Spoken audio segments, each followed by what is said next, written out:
Kirk. And this is Byrd. It's the Kirk and Byrd show. And we have another great guest with us today.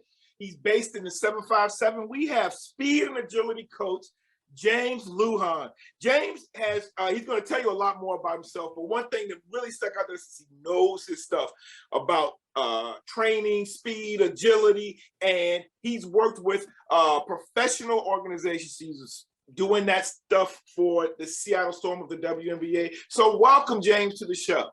I appreciate it, Rusty. Kirk, appreciate you guys having me on, man. Yeah. So we talked last summer, James, and it was a great conversation. But we've got a kind of a different viewership now. So why don't you take the time just to introduce yourself, tell us your history, your story, and make sure that we cover all of the ways to get a hold of you, your social media and things like that. It's a great story. You and your beautiful wife and kids are in Virginia Beach. So James Lujan, speed and agility coach, take it over. Well, again, guys, appreciate you having me on.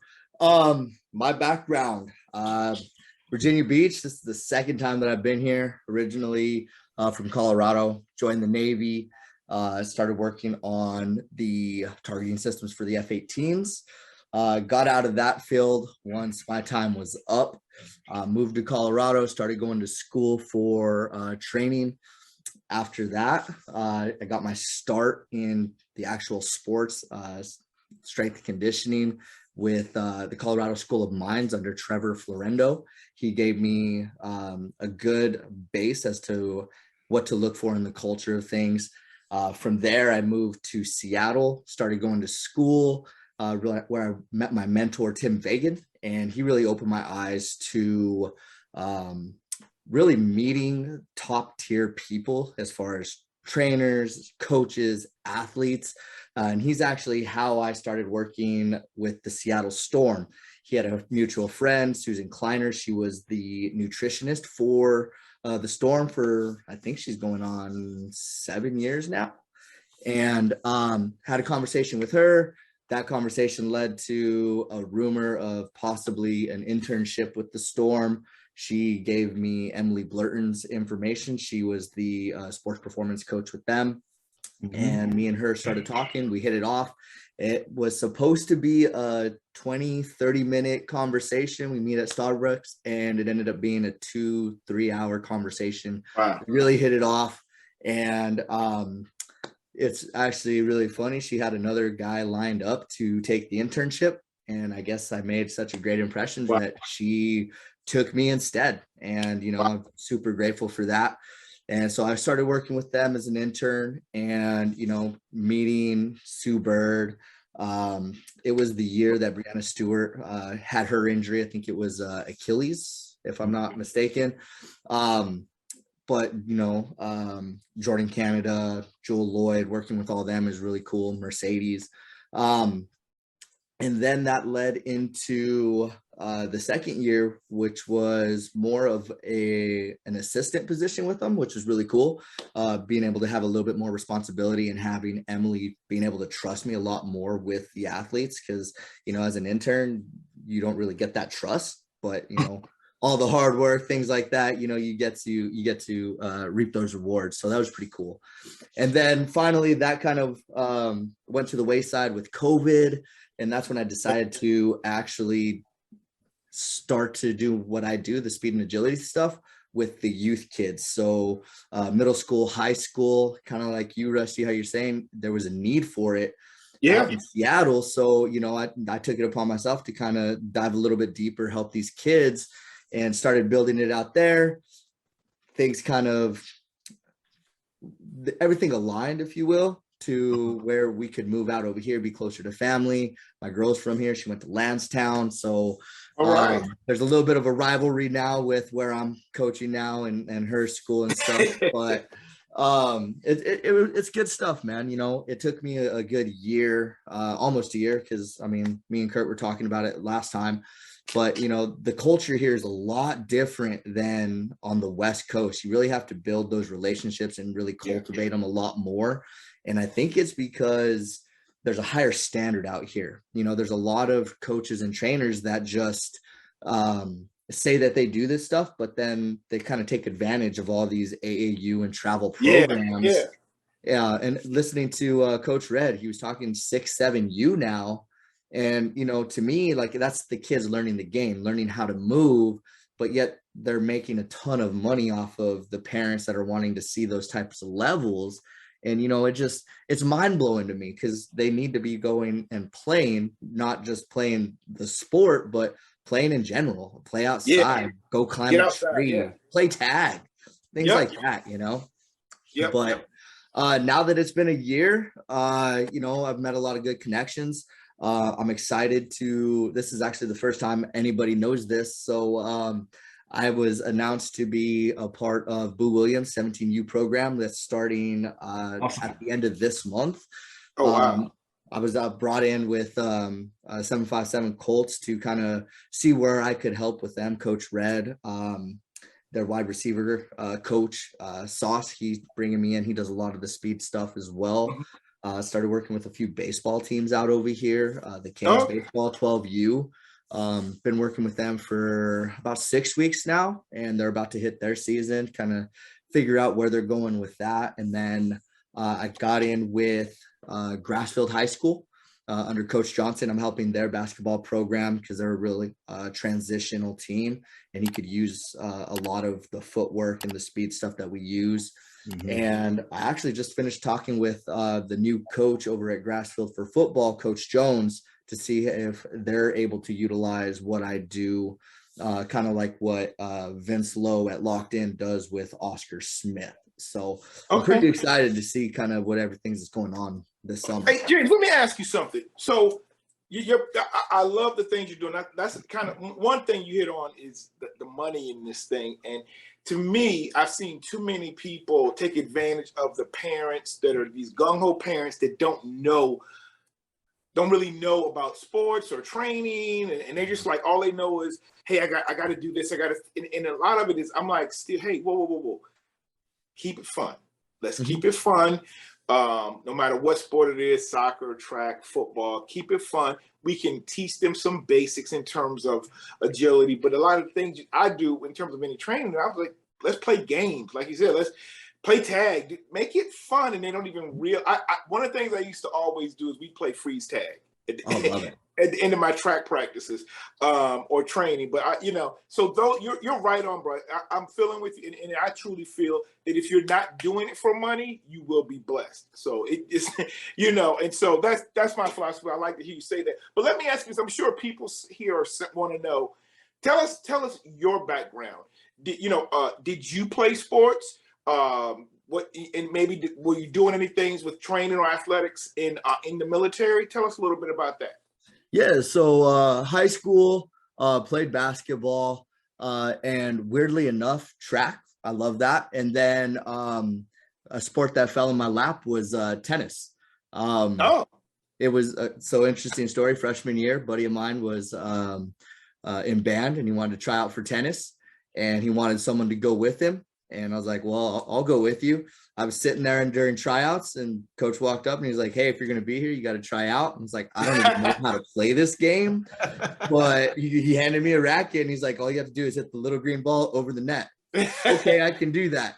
And, I was athletic enough and fast enough to where, I ended up making varsity on tennis my freshman year, which was pretty crazy to me. And then we ended up moving, and I was actually playing with my neighbor at my new town, and the tennis coach happened to be there too. And he kind of took me under his wing, and, I really started to excel at tennis of all sports, not even knowing about it. Ended up going to state a couple times with that. And not embarrassed to say, I played some high level guys that just whooped my butt on that. And, that's all right, but basketball, never made it too high of level in that. And it really comes down to nobody being there to show me how to move and to run. I mean, running is a skill. If nobody ever teaches you how to do it, it gets left to survival of the fittest, right? You're a natural athlete or you're not. But, to me, basically it's a no-go, right? You can be taught these things to do. And so I really like that aspect of the whole training thing. So that's what really got me into it. As far as the military, I got into boxing, and I was trying out for the Navy boxing team with that. Ended up tearing my ACL while we were sparring.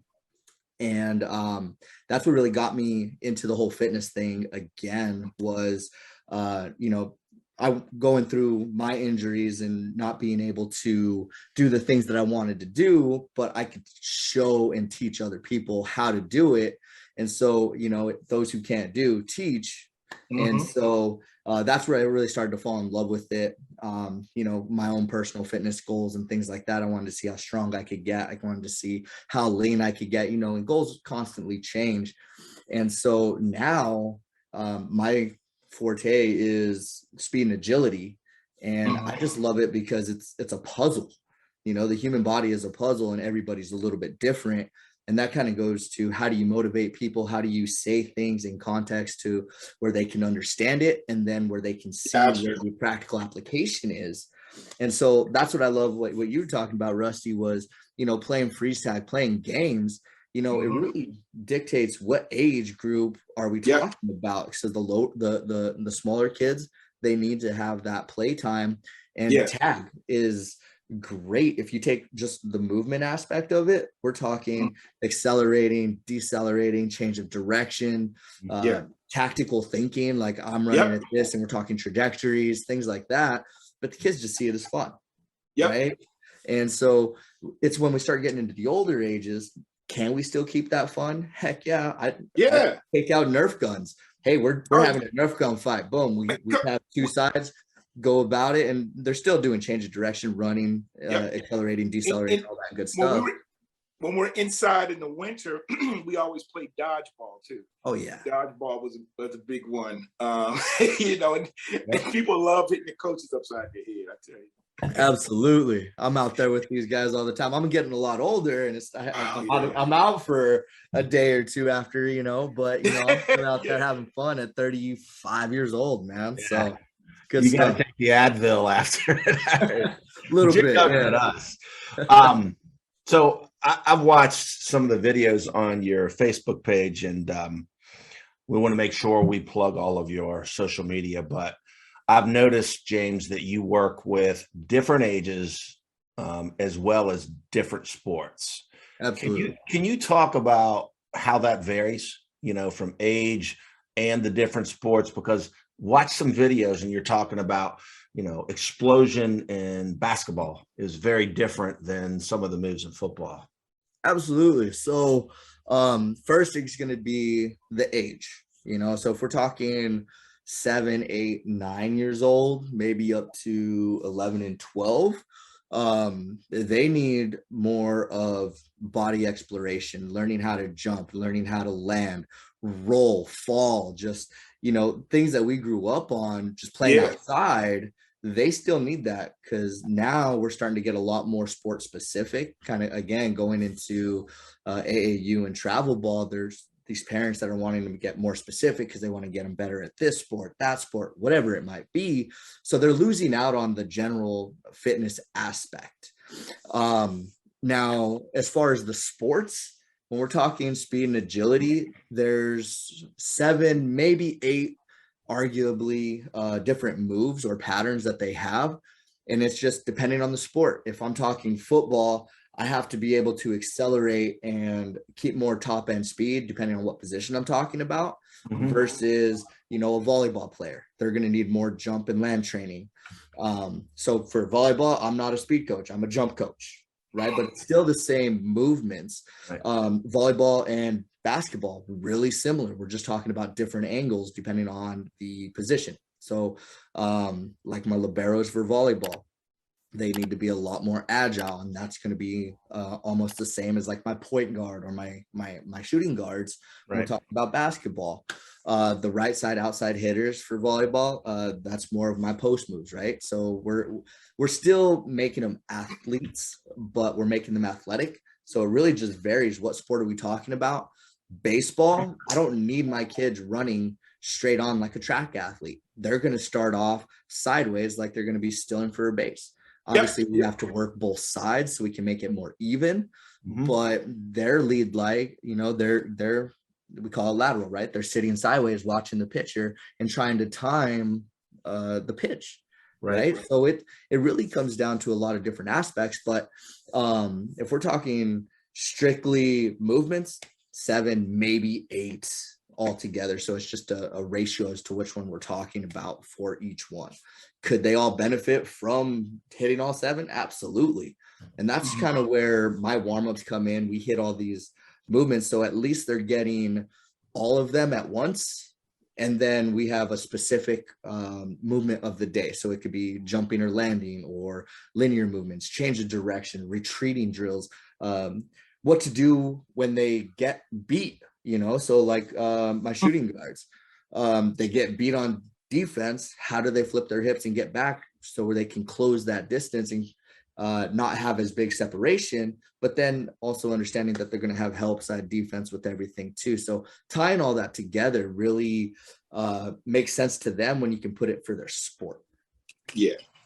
One of the biggest and fun challenges for me was I'd been doing a lot of, you know, track, football, even soccer youth, but was when I got my first softball player. I had a really good high school athlete, a good softball player, and she wanted to be able to play in college, but it was a couple things she needed to work on. So yeah, just tailoring a program for her, you know, like you said, being able to, like her the way she would be able to look at, you know, in time when she could take off, but like you said, like her body's facing her lateral movement, being able to keep her head down, just doing certain things with her arm movements, things she had just never been exposed to. The other thing and this is what you talked about a little bit, is I try to recommend to parents that the best way for them to also develop a lot of these different muscles and things are by just cross training with different sports. I've seen, absolutely, no joke, man, I would see a parent have their kid locked in track, locked in baseball, and and even in track, I was getting frustrated because I would see parents or even some of my coaches, like, I'm talking about an 8-year-old kid, she's a distance runner, or no, she's going, and then or this kid's a sprinter, and they're only going to sprint the 1, 2, and 4 for the next 8-10 years. And I'm like, no, you know, like, and I've seen now some of the best results with the kids that I say, hey, go play soccer. Because growing up, I never played soccer, but I knew I wanted my kids to play this. And I told Kirk, because right off the bat, like soccer was 2 things. It was like kids that played soccer could run all day, but then they had to have a burst of speed. And so I started coaching. I was a sprinter myself, but I coached at distance. And I loved when I had a kid that played soccer, they could run the 800 and had never been trained for it, because they could run, you know, but they also had some speed. So, and the other thing is, I love swimmers. Swimmers, you know, the way they're building them, being able to help them develop more, but also what they can do outside of the pool. There are a lot of things just because of the way they're building that strength. But I love the cross training. Like, I'm telling kids, play multiple sports. Yes. Play multiple sports. Yeah, kind of to piggyback off of that, you know, swimmers, their land-based training looks boring. And I've had 2 swimmers, and I've had people come up and like, how do you train them? Is it different? It's like, it's not different. They have to squat, be able to jump, and be able to move, because what are the movements underwater? You know, when they push off the block, when they first start, it's a squat pattern. What do you think they do when they push off the wall? They have to have that body awareness and proprioception to be able to control themselves. So you just take a look at the pattern. You're like, okay, what can you break that down to? How is it going to get them better? How's it going to get them stronger? And what I really love what you said, Rusty, was, you know, multiple sports. Again, we go back to those movements. They're all varying ratios of the 7 patterns, but it really gets them to understand their body. You know, I'm going to encourage every kid all the way up to high school to play at least 2, 3, 4 sports And then after high school, really dial in, because if you notice, a lot of the NFL guys, NBA guys, they played multiple sports. They had scholarships for both sports. And then which one did you want to choose? Right. That's the ultimate goal. My goal is to make them better athletes, and it's coach's job to make them a better football player, baseball player, basketball player, and to have them get those options instead of just limiting themselves to one specific sport. Right. Yeah. I've also found, Kirk, I'll let you go. One thing I found is if that athlete is doing that sport for so long, or the same event, by the time it's really important for them to do it, like in high school, they're prone to a lot of injuries. Yep. And I've seen these kids get to high school. Now you need to be able to perform, but you're always hurt because you've worn out, you know, certain body parts, and you just used it, but you haven't developed the joints and the things around it, or the tendons. And so I see a lot of kids with these injuries in high school, and now especially in track. I'm going, you can't even do anything, you know. I'll give you 3 examples. First one, Kobe. What all sports did Kobe play? Do you guys know? Basketball. I know those 2. Yeah, and soccer wasn't very long. He stuck mainly to basketball, but he trained every aspect that he could, right? Under Tim Wilner and stuff like that. Once he got to that level, let's look at, if you go to any AAU basketball tournament, most of the kids have wrappings right below their knees because their knees hurt. You know, it's called jumper's knee. That tendon gets wear out. They are landing wrong. You know, they need to shoot their hips back a little bit more just to take a lot of that pressure off of those knees, and it puts it to the hip, the bigger muscles, the butt, the hamstrings. It takes over all of that. But you see these kids 12, 13, 14 years old having the patella tendon wraps, and it's, you know, they're not going to last long. Kind of like Rusty said, you're getting all these prolonged injuries. And then the last example I'm going to say is they get burnt out. If you go to gymnastics, you know, why do you think that these kids are no more than 14, 18 at the very most in the Olympics? Right. They get burnt out. You know, they push these kids through over and over and as fast as they can to hit these different levels because, oh, my kid's the next, you know, whatever, insert name. And the kid's just like, I'm over it. Yeah, absolutely. So you got to keep it fresh and keep it fun. And that's what I tell my athletes. Like, my goal is for you to go to any college you want. You know, I'm going to have you research that college, and do you fit into their program? Yes or no. Yeah. But, you know, what's the culture of that program? Are you going to like it? Are you not? Those are questions that I'm going to ask. And is it a school that you can see yourself going to without the sport? Because, you know, I was just might not like the culture. That's always something I've said. I mean, look at the school minus the sport. Do you like it there? But and then also look at, you know, where is it at? Are you going to enjoy going out and, you know, hanging out in the city or the town that it's in? Yes, no, maybe, I don't know.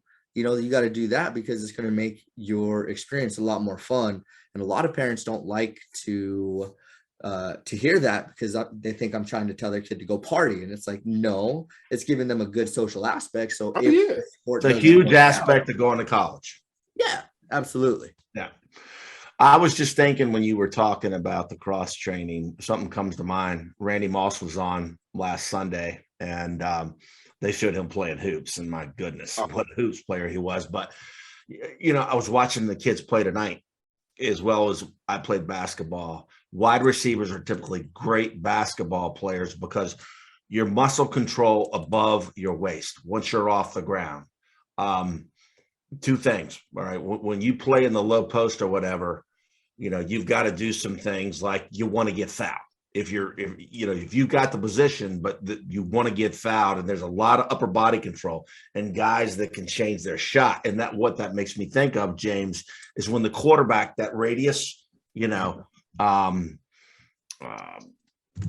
Calvin, help me out, Rusty. I'm using a great guy with names. The Detroit wide receiver, Calvin. Calvin Johnson. Right. So the thing is that a lot of times when people are watching, I said this to you in the stands one time at a high school game, like when the ball is thrown over the wrong shoulder and the wide receiver has to twist off the ground, with a guy on him, I think of how helpful basketball is, especially if you're playing in the low post or whatever.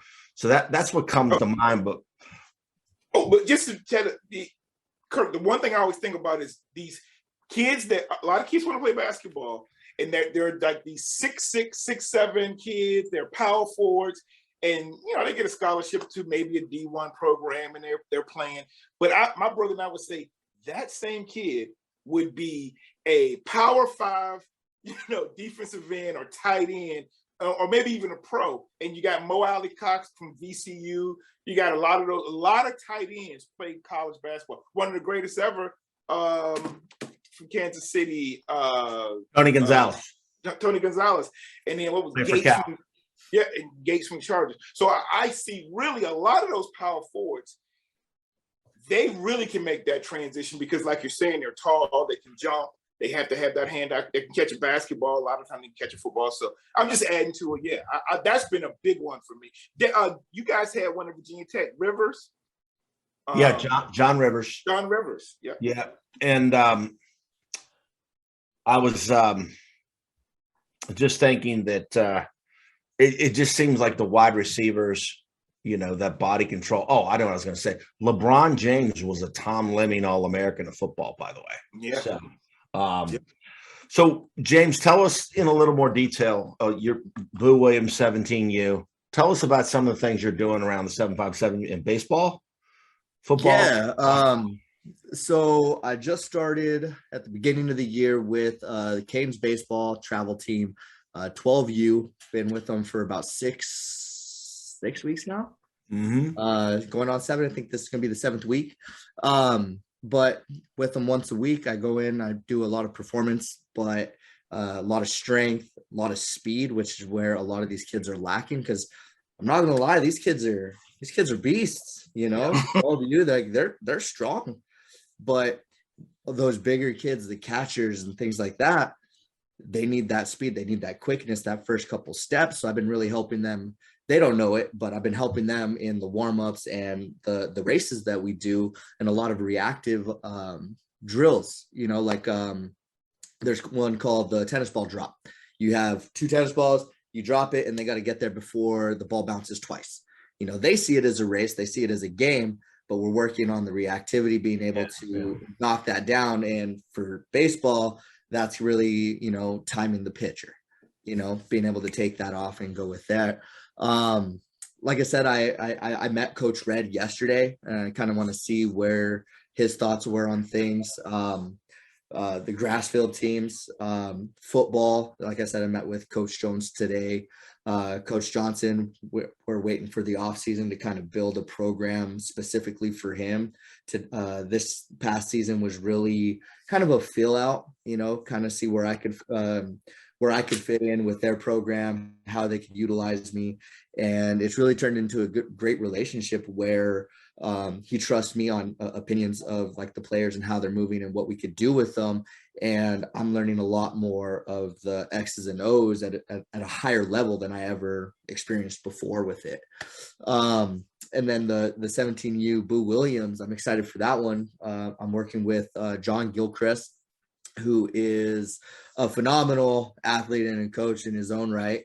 And David Cochran, he's probably one of the top AAU coaches, trainers, as far as skill out here with basketball. Right. And he's played high level ball himself, and so we get to do that together. I'm pretty excited with that, and kind of see how I bring my movement and how we can really make these guys move better and faster, and hopefully win a lot of these tournaments coming up, because I just got the schedule for that, and there's a lot of tournaments. I'm looking forward to it. Like some of the guys coming out to tryouts. It's going to be a good team, man. I'm excited for it.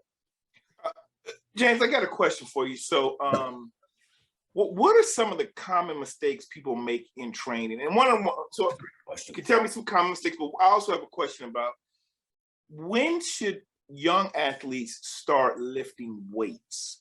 I know I've seen some start way too early for me. I've had guys I worked with, and they're trying to get these kids in the weight. I'm like, So tell us when is that?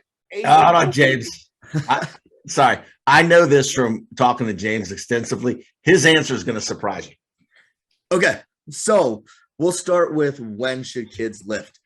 I'm going to tell you they should lift whenever they can. You know, my daughter is 7 years old. She'll go out there and lift weights with me. Now we're going to talk about the appropriate weight.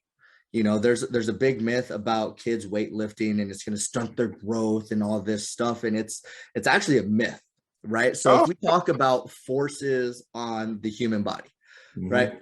A kid jumps and he lands. There's about 1.5 to 5 times, depending on how big the kid is, their body weight. So if a kid weighs 100 pounds and he jumps up and lands, he's probably getting 200-300 pounds of force on his body, right? Now, I'm not going to put a kid that weighs 100 pounds and put 300-400 pounds on a bar to have them to squat, right? But there's a big misconception on when these kids can do all that. It's just, how are we doing it? Am I doing a bodybuilding split for you know, an 8-year-old? No, that doesn't make any sense. But there is a method called the 1x20 method from Dr. Michael Yesis.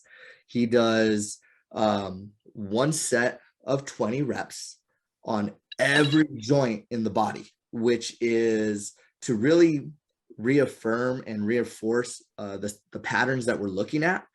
And we're going to technical failure. If a kid can do, let's say, body squats for a set of 20, and he's just absolutely crushing it for 2 weeks, then we can start adding weight to it because his body is ready for it. But if there's little mistakes here and there, we want to clean those up before we start adding that, because we want to set that pattern. And those patterns are really like the Grand Canyon. It's over time. It's really slow. It's methodical with it.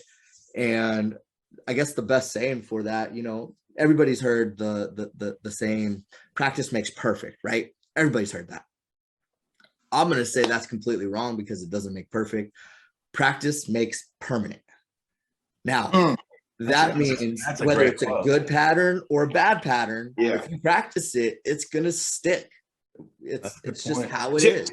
You are the man. Look, I try to tell him, like, in just teaching my son, one of my sons wanted to be a quarterback and everything.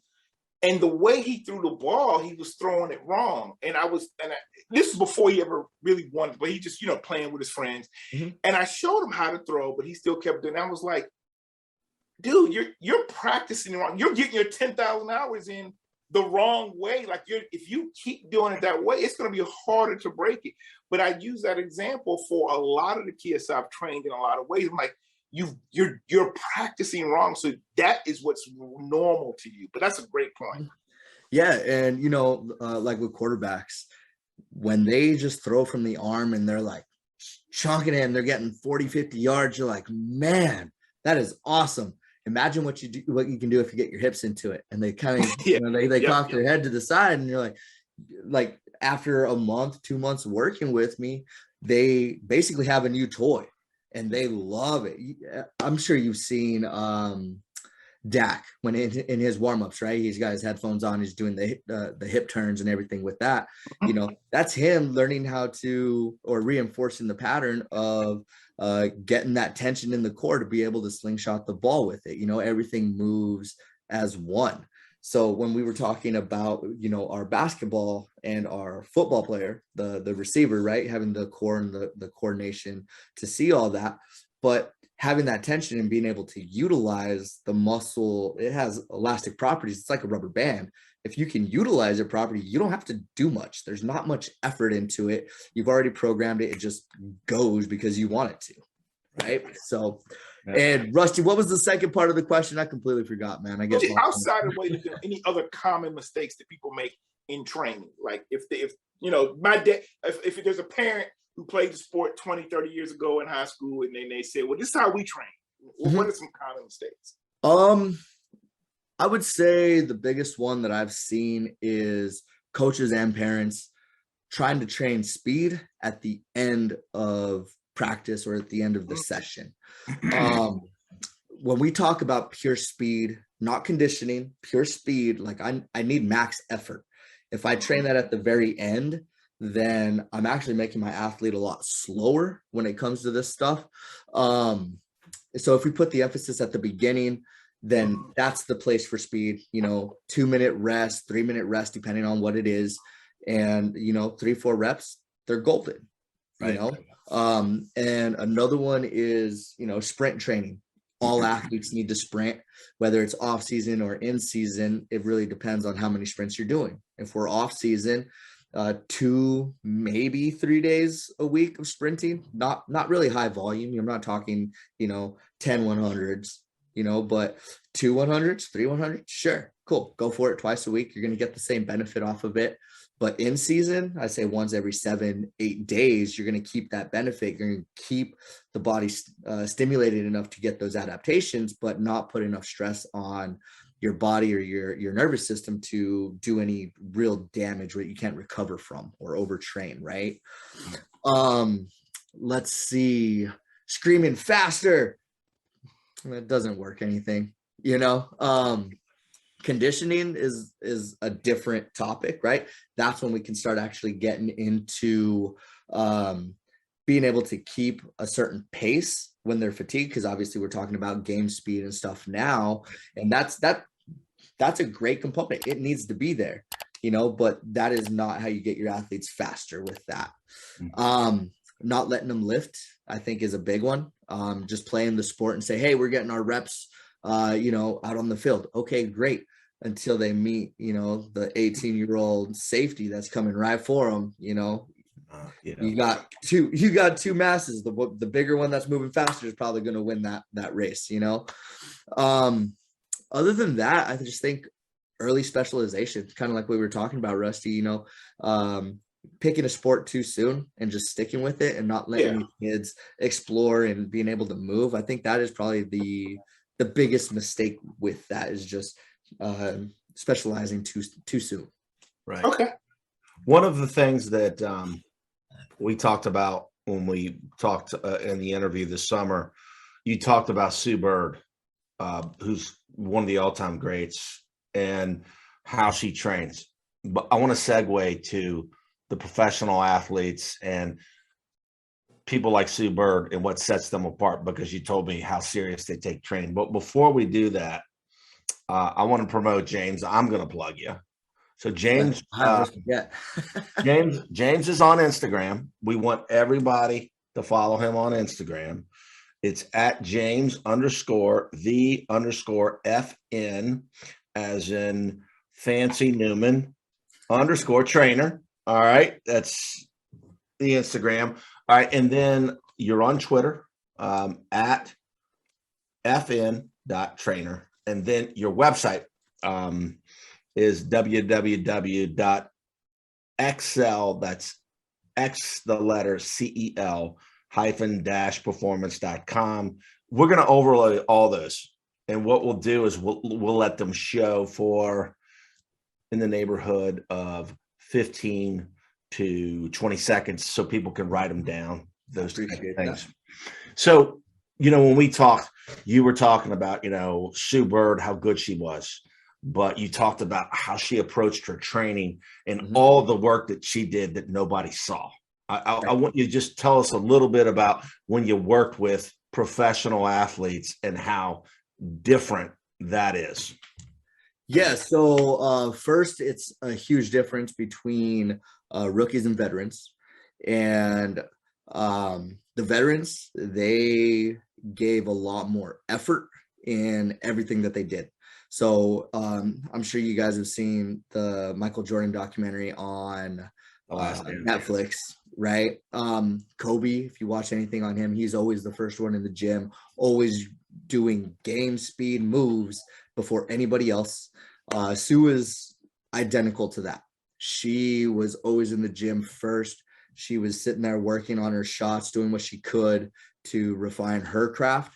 And then when everybody else was rolling in, she had already cooled down from her shots. She would get her lift in.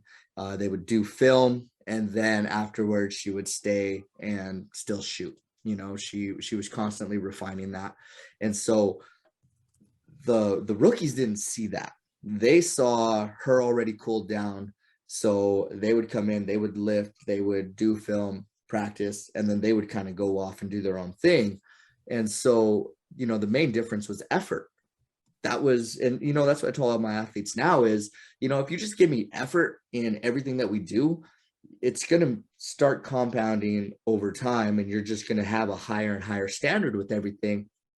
And the great part is you're going to start demanding that standard from everybody else around you. When they don't hit it, you're going to be upset with it. You're going to go talk to coach about it, and you're going to change the culture, you know. And if you get 2, 3, 4 people on the same side as and to that standard, that's what's really going to set it apart with it. Another thing with Sue is, you know, she worked with some of the best. Susan Borchardt is her performance coach. She owns Athlete Blueprint out in Portland, Oregon is where she's at.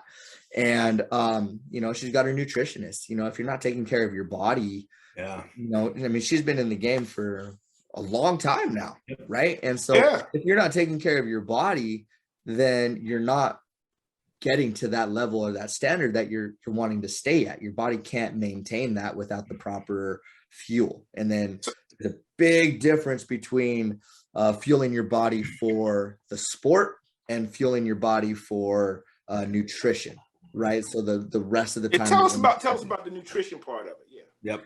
Okay, so basketball, it's a power sport, you know, a lot of stop and go with it. So you're going to need a lot of carbs to kind of maintain everything throughout the game. But your training, you are using a lot of carbs, but your training usually lasts a lot longer than a game does. You're going to be going a lot harder in your training than you are the game. Would you guys agree? Oh, yeah. Oh, yeah. Yeah. So the nutrition demands for training are going to be completely different than the nutrition demands for the game, right? Mm-hmm. And I mean, how Gatorade got their start, you know, they gave a salt water essentially to their athletes at halftime, and they watched a huge difference in their effort. Okay, yeah, because now it's not just water, you know. So when we start replenishing the stuff that we lost, I mean, throughout a game, you know, having carbs. Susan Kleiner, she come up with a product called Vitargo, which is essentially powdered carbs, maltodextrin, which is fast absorption. And you mix that with your drink and you sip on that throughout the game or at halftime, you basically replenish your body with everything that you lost in the first half to give you that energy to keep that pace going, right? Got a question for you, James. So a lot of I see a lot of these athletes, and I have one, an 11th grader who now is in the off season. But I remember last year some of his teammates, and I saw a lot of kids. What are your thoughts on some of these powder mixes and the creatines, or what are any of them okay, or is it some that are fine, some are bad, you should stay away? Do you have any recommendations on that? Yeah, so my own personal preferences with this, creatine is the #1 most studied supplement out there. If you eat meat, you probably don't need creatine. You get plenty of it from animals. You know, our body breaks it down efficiently enough. But creatine, the way it works is it adds a phosphorus to, it's called ATP, right? It's how we move the energy system with it. But that lasts anywhere from 10 to 30 seconds, depending on who you talk to. Anything after that, you're going into your glycogen system. So if you're doing a lot of power, like explosiveness, things like that, you're going to be using up that ATP. That's where creatine can have a benefit. But for high school athletes, they don't need it. To be completely honest with you, you're seeing a lot of pre-workout challenges now. By scooping pre-workout, and it's just a safety hazard. You know, the powders are really fine. Breathing in the powder, you know, when you open up the lid, it can be dangerous. It can just cause a lot of infections and stuff like that. It's not good. I mean, anybody under the age of 18 shouldn't be taking pre-workout anyway. It just gets your heart rate up and things like that. Protein, absolutely take protein. Just be wary of the brand that you go with. There's a lot of marketing with it because it's not regulated by the FDA. Your body can only process anywhere from 25 to 30 grams, 35 grams of protein in an hour without any other macronutrients with it. So we're talking fats and carbs, things like that. If you have more, like a bigger meal, like you ate a steak, then yeah, it's going to take a lot longer to absorb because it has to digest all that stuff. But it's just one of those things, like it's a supplement. It's meant to supplement what you're not getting in your daily diet, you know? So, I mean, we've all been there. Coaches say to their football players, you know, eat big to get big and just eat whatever, you know? And, you know, it's their metabolism's usually fast enough to where they can get away with it. But if we're talking about keeping the long-term habits, then that's where it really starts to play into it. Because if I want a kid to be able to play at the NFL level, he's got to have those habits and those rituals, That's right. The discipline portion of it to get there. You know, they want their body to be in the prime machine, essentially, to be able to burn and to recover and to go into that. And then the second portion of recovery, I mean, that's essentially what food is. It helps us recover, is sleep. If you're not getting enough sleep, then your body can't fully recover, and you know, sleep is huge. Hormones. Yeah, absolutely.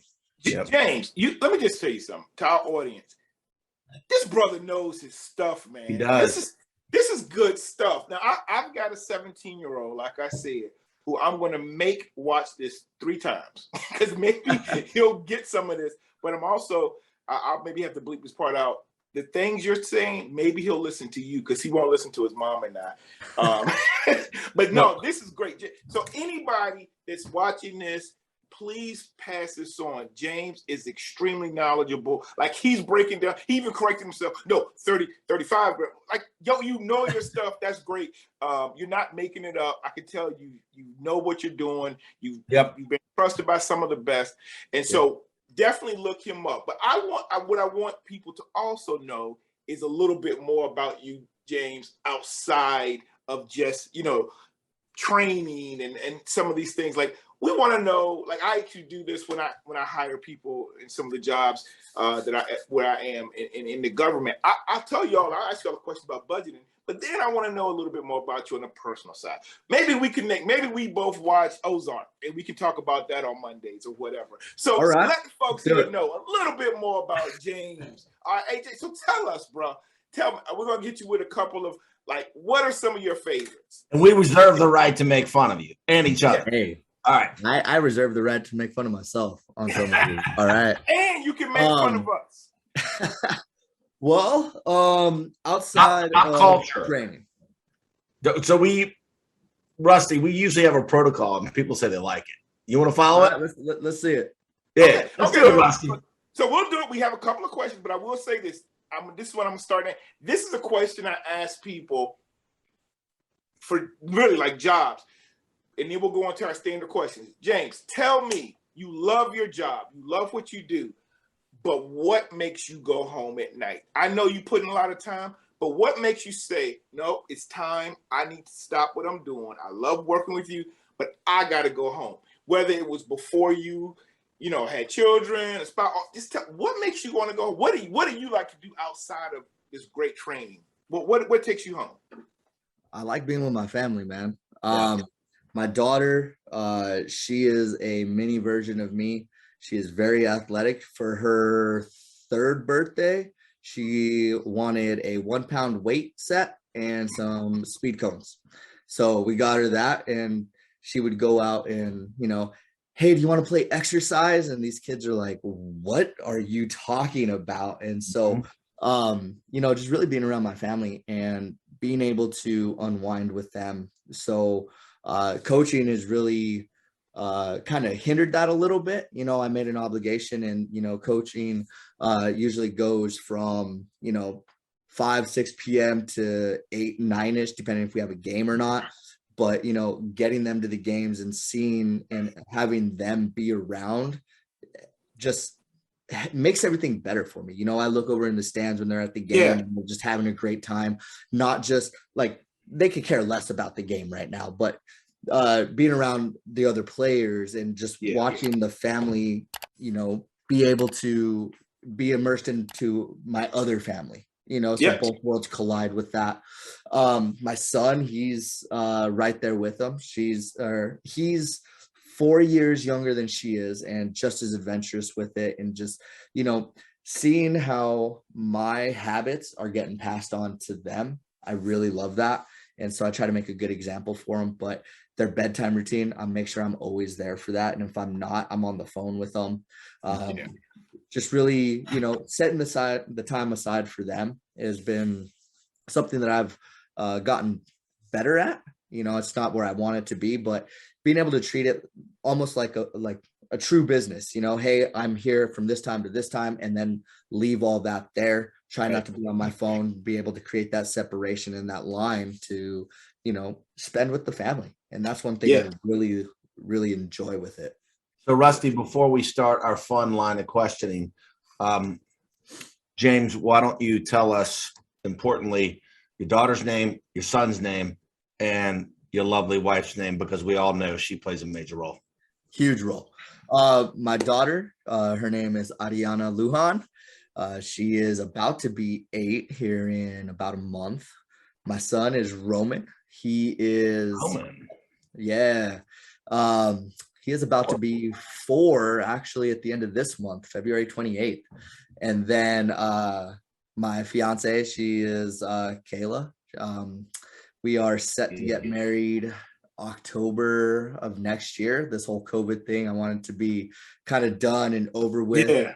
And she just started real estate, so I'm pretty excited with that. You know, that venture. She's been a stay-at-home mom for the last 3-4 years now, and so it's a nice change of pace for her. She gets to do what she wants, and you know, really build the hours with it. And now that training's kind of come to fruition for me, you know, we have that time to kind of set that apart and, you know, have that us time. So it's been really nice, man.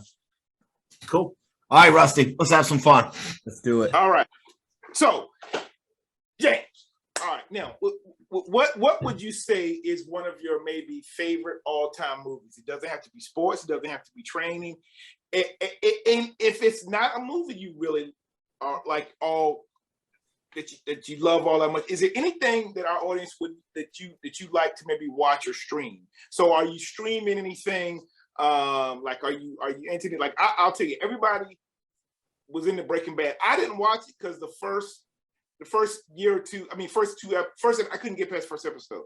Me too. I couldn't either. I just picked it up like 2 weeks ago, and I started like 4 times over the last 4 years. I finally got past what everybody said is, because I looked up reviews, getting past season 2. Now I'm on season 4 and I'm watching like 3 episodes a night. But go ahead, anything like that. So, James, do you have a favorite movie? Let's start off with a movie. Do you have a favorite movie? I do. It is Who Framed Roger Rabbit. Now, see, that's exquisite taste to me. I absolutely love it. Like, not only from like the animation standpoint, but the acting standpoint, because they had to act without anything being there. So being able to do that, I thought it was really creative, and for them to do that. Plus, I just love Roger Rabbit, you know? Yeah. So there's that. I also like Shawshank Redemption. Stephen King. That's awesome. Andy Dufresne. And Red. Just loved how it ended. That just, you know, big middle finger to him. I absolutely loved it. Yeah. And Rusty's question, what about any streaming or any shows? Because with your schedule, you know, you can get that on demand. You don't necessarily have to sit down and watch, you know. Yeah. So I'm really big into Criminal Minds. I think I have it on repeat. We love we watch big fan. You're passing with straight A's right now, man. You can always watch it and just like, oh yeah, I remember this, and kind of go into it. I started getting into Blacklist for a little bit, but then after so many seasons, it just gets old. And you know, that's almost with all of the seasons that they go too far. You know, Dexter was a good one until it just got repetitive off of that. I'm really big into like horror movies and genres with stuff. Okay. So yeah, that's kind of what it is as far as shows. Yeah. Oh, cool. Now, we are both music aficionados. Ooh. So why don't you tell us your favorite genre and then your favorite artist? All right. Well, it really depends on the time of day, right? Okay. And if I have clients, and depending on that client, Right. One of my clients a little bit older than me, a lot of, let's say, 70s, 80s rock, Okay. a lot of, Fleetwood Mac, AC/DC, CCR, big fan of CCR. Oh, awesome. That was actually our road trip songs. It was the greatest hits, and we would flip the tape over twice, and we would be there by the end of, both sides being done. So the greatest hits, I can actually just sing over and over and over, not even think about it. It's right there. If I'm lifting, it's really, everyone would say like hard rock or, death metal, something like that. And it's too much for me, man. I would much rather go, let's say Vanessa Carlton. Have you guys ever seen, White Chicks with Terry Crews when he starts singing? Yeah. I'll sing that all day. I'll dance with it. But it's just stuff that really gets me going, to get out of my head so I can think about what the task is at hand. There was actually a study, and I'm going to get a little nerdy on you guys with this, but there was a study that if you were actively singing or listening to the music, you were not giving your 100% for that weight or that exercise. So I will put a lot of instrumentals on as well, just to get my head right, or I need to concentrate on this, but it's in the background, and just it's not the gym noise, or their crap. Yeah. James, what if you sing in the car? Is that good for you? Singing? I love singing. In the car. I'm not good at it, but I like it. Is it good for you? Because if it is, I'm going to live to be 150. That's all I do. We'll take it from a lung capacity aspect, right? Really good for it. That's a great question. I was just joking. So, I will give you a quick one for me. Singing in the car is over 30 years now. If I can throw this on, and I will sing every lyric, and my kids will think I'm crazy. But the Beastie Boys, that first album, every song was a hit to me. Oh yeah, Brass Monkey. My kids didn't even know what they were saying. My kids love Brass Monkey, No Sleep Till Brooklyn, Monkey, Paul Revere. Yep. Revere, yeah. So do you have a favorite album? Because a lot of younger people they don't even know what an album is. But you got a favorite album? Yeah. So I grew up with a wide variety of music. I got a lot of it from my brother. Tupac, All Eyes on Me. Mad respect. Probably one of my top favorites with that one. I'm starting to get a lot into Dax. He's been doing a lot of remixes of top songs that I grew up on, and so I really just like his flow with things. Eminem, can't go wrong with Eminem. And I'll listen to a lot of his old stuff, some of his new stuff. It just really depends on what's the mood. If I'm in a nice chill mood, or if I have to go meet, one of my older clients, I'm not going to be all hyped up and singing certain songs. You know what I mean? So it really depends. So you have Spotify or Pandora? I'm sorry, Rusty. You have Spotify or Pandora? Both. Let me tell you something you can do. And I'm sitting here. Your wife was Kayla or Kara? Kayla. She'll love this.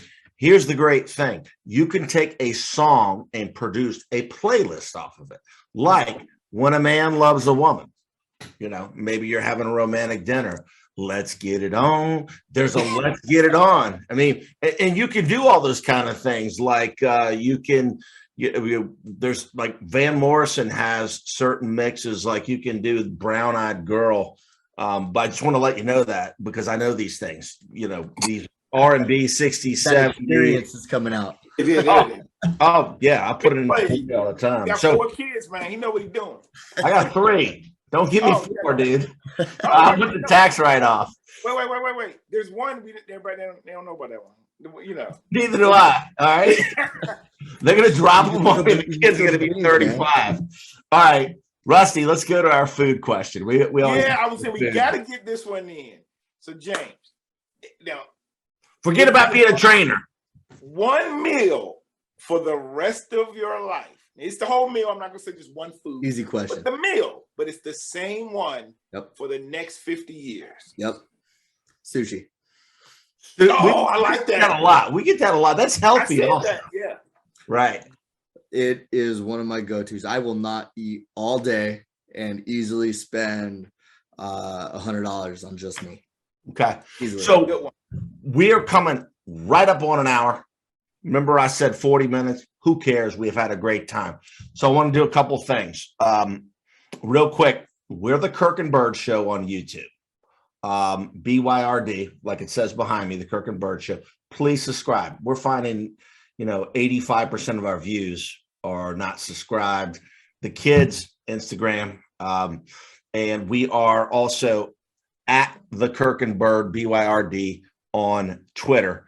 And we want to encourage you. But I can tell you, Rusty, I'm just like you. I'm blown away by James. And oh man, you got to come out here and cut your teeth because sports are so much more intense. That's why I would never live on the West Coast. Sorry, my West Coast friends. It's all about the Lakers and the Dodgers. So please contact James or, co-opetition. If you want to pee on your tree and you don't want to talk to somebody, that's a big mistake because people refer each other.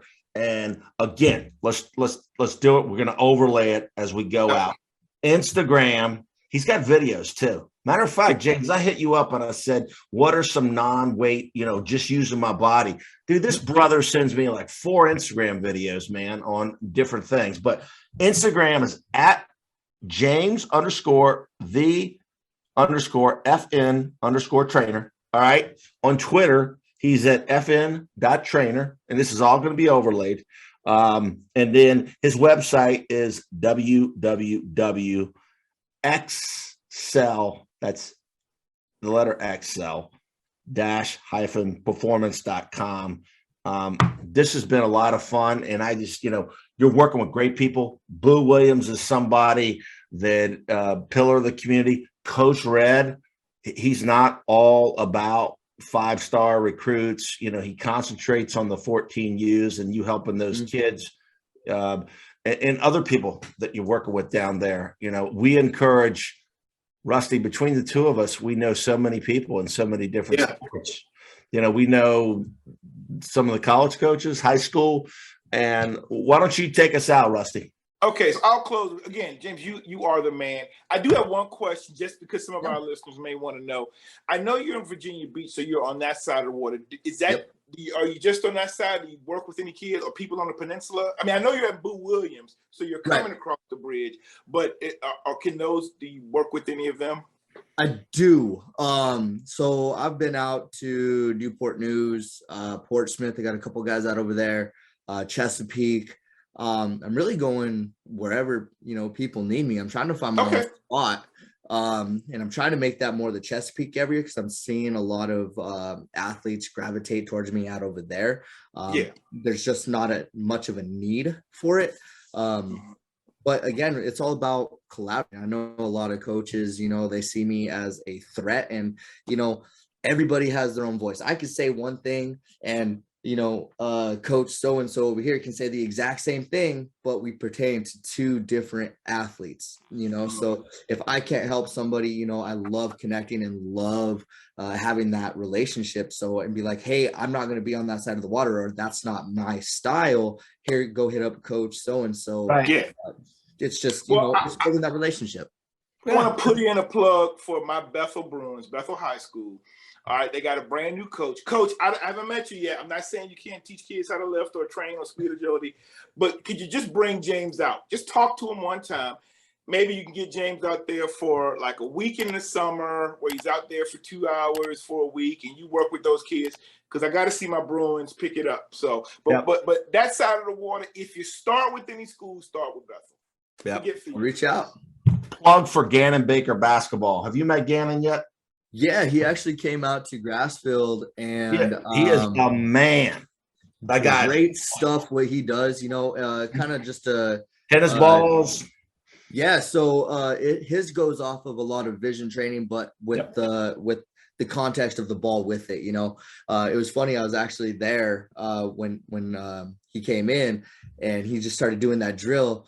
I actually pulled it up on my Instagram. If you guys go to the very, very bottom, you'll see me in front of the camera doing a lot of what he was doing. It was good stuff. The vestibular and the eye training actually gets left out a lot with these athletes, so it tends to mimic everything. So all right, somebody out there tell Gannon Baker we just gave him a plug and we want to get him more business. But lastly, before we sign off, who you like, Rams or Bengals?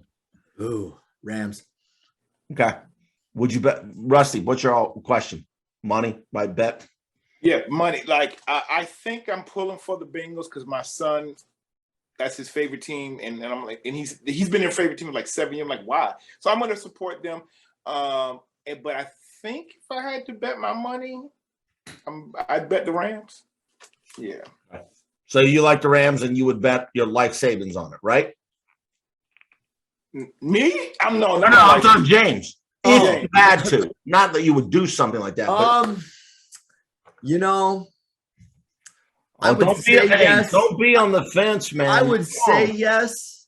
I'm gonna say yes, but me saying yes is just gonna make it for the Bengals to win. Yeah. Well, that's my Rams. The Rams are going to win. So all three of us, in your comments, make fun of us if the Bengals win. I want the Bengals to win. Don't make fun of me. No. You're part of this. No. But you're saying the Rams too. I know, but I'm saying I think they can win. If they can beat the Chiefs, they can beat anybody. We just don't know. Oh, you're straddling the fence too. The Rams. That's it. Okay. That's what Michael Wilbon does. So next week I can say, "What I told you." No. All right. Or you can go, "I told you." Look it up. Look on the tape. I said the Rams could win. James, bro, when you come up here, we're gonna go out. We're gonna have a great meal. Rusty's gonna pay for it, and we just want you to, get the word out. This guy is awesome. I mean, this guy is really, really, really knows his stuff. And, everybody check him out. Kirk and Byrd Show on YouTube, at the Kirk and Byrd on Twitter. And, man, this has been a lot of fun. It's 11:13. We all got to get our baby sleep. So, James, thank you very much. We'll be down there. Right? Yeah, we gotta hook up, man. Like some of the good eating spots down there. I think Rusty, I want to go to the basketball state championships in VCU. So definitely. That's I always do that. COVID is going away. We're able to be, and I'm going to be down there for business also, James. And if that's the case, I can, I hope my company, I'll take you out. All right. So anyway, man. Thanks, James. All right, guys. We are going to sign off, and let's celebrate that LA Rams and make fun of us in the comments if the Bengals win. Are we out, Rusty? Kirk and Byrd are out. We are off like a prom dress.